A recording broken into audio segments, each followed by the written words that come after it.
来到南台南家福中心，已经堆满一个满豆文旦，这拢是来自议员陈坤和的爱心。第这站啊，立委选举期间，伊为了凸显每一档农产品产销失衡的问题，伊用上实际采购行动来反映政府重视。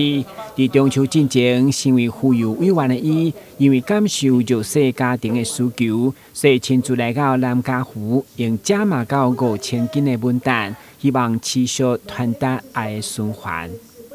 取之社会，用之社会，这是我最大的感受跟回馈。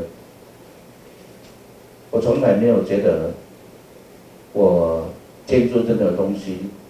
有多少的功德，因为我觉得那个就是欢喜心。如果能够看到温暖的话，那就是能够看到认为有福报的话，我一点都没有这样的想法，但是看到我们送出去的温暖，人家会有那一种温馨的感觉。我想，人家温馨的感觉就是我们最大的福报。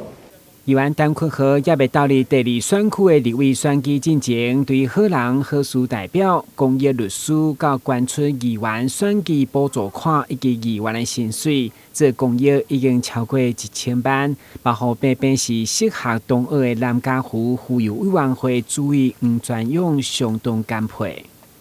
不但帮助到种柚子的小农，也带给我们家湖所扶助的弱势家庭以及孩子们一股暖流感受到这个社会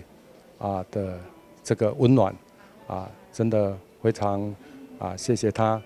议员陈坤和伫社会带动爱力量，将爱留伫家湖，希望唤醒更较侪社会温情。台南新闻管制采访报道。